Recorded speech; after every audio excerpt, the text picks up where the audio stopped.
हमारे भैया मना करेंगे। नहीं हम दे देंगे ना फिर हम लोग अपनी माइक आईडी हटा लेते हैं, आप लोग बना लीजिए। अरे यार छोटा आप लोग शांत हो जाइए, हो जाए उसके बाद आप लोग दूरी आ जाएगा।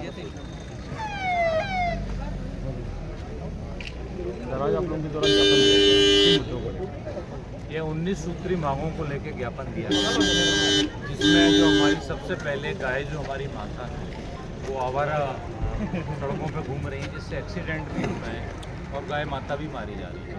एक तरफ भारतीय जनता पार्टी कहती है कि गौ सेवक है हम, और दूसरी तरफ हमारी गाय को आवारा छोड़ दिया है। तो गाय माता की रक्षा के लिए समाजवादी पार्टी ने ज्ञापन दिया है कि उनकी गौशाला जो खुली हुई है उनकी जांच कराई जाए। चारे के नाम पर पैसा आ रहा है, भारतीय जनता पार्टी के भ्रष्ट नेता उसमें घोटाला कर रहे हैं।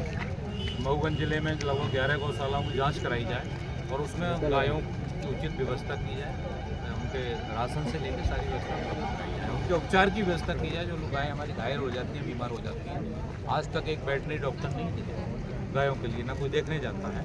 ये मांगे हैं हमारी। साथ में जो नई गौशालाओं की ज़रूरत है वो निर्माण कराया जाए। मऊगंज में सारे रोडों की हालत खस्ता है, उनको तुरंत बारिश के बाद में जो गड्ढे हैं वहाँ गड्ढे को भराया जाए।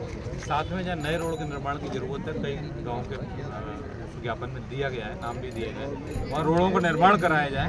साथ में यहाँ पे जो मऊगंज जिले में स्वास्थ्य केंद्र हैं उन पे ना महिला डॉक्टर हैं, ना वहाँ पे अच्छे मशीनें हैं, ना MBBS डॉक्टर हैं। 20 बेड के हॉस्पिटल में भी एक MBBS डॉक्टर नहीं है। बड़ी विडम्बना की बात है। मऊगंज को जिला तो बना दिया, लेकिन सरकार का ध्यान नहीं मऊगंज की तरफ। तो ये आकर्षित करने के लिए समाजवादी पार्टी ने ज्ञापन दिया है।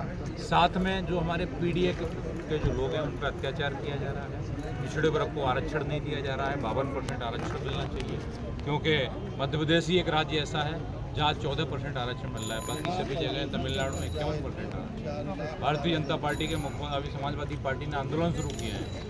खजुराहो में 2 दिन का बजट शिविर था, जिसमें माननीय धर्मेंद्र यादव जी सांसद जी आए हुए थे जब उन्होंने कहा कि पिछड़ों को आरक्षण सरकार देगी तो ठीक है, नहीं हम संख्या के आधार पर देंगे। तो उसके बाद मुख्यमंत्री जी को कहना पड़ा कि हम देंगे, डंके की चोट पे देंगे, लेकिन कब दोगे, कहते रहोगे केवल।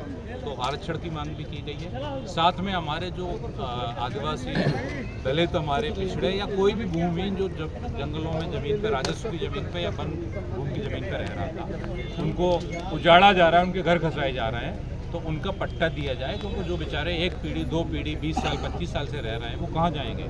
सरकार जनता के लिए चुनी गई है, जो ज़मीनें हैं उनके नाम पे पट्टे किए जाने चाहिए, और ये सरकार नहीं करेगी। जो हमारी सरकार आएगी तब हम लोग करेंगे। ज्ञापन दिए, सारे बहुत सारी मांगे हैं, जो 19 मांगे हैं उन्हीं को लेकर दिया है।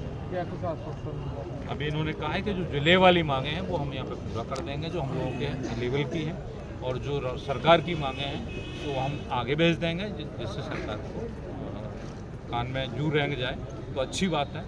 तो नहीं रहेंगे तो हम लोग भोपाल में बड़ा आंदोलन करेंगे, लेकिन मध्य प्रदेश की जनता का हक अधिकार दिला के रहेंगे। और जो भ्रष्ट सरकार है, किसानों को खाद नहीं दे पा रही है, इससे बड़ा भ्रष्टाचार क्या होगा। प्राइवेट में खाद मिल रहा है, जो आप देखेंगे वहाँ पे बोरी 1400 रुपये, 1250 की बोरी जो है वो 2000 रुपये में मिल रही है। कितना बड़ा भ्रष्टाचार है, ब्लैक में मिल रहा है।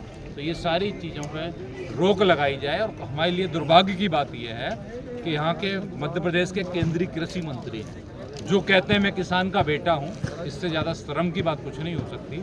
उसके बाद रीवा में आते हैं तो कहते हैं ये मेरा मामला नहीं है, पत्रकारों से भी पल्ला झाड़ने लगते हैं। MSP सरकार दे नहीं रही है, इस सरकार को किसान बदल देंगे अगर ये सरकार नहीं सुनेगी इन सारी लोगों को।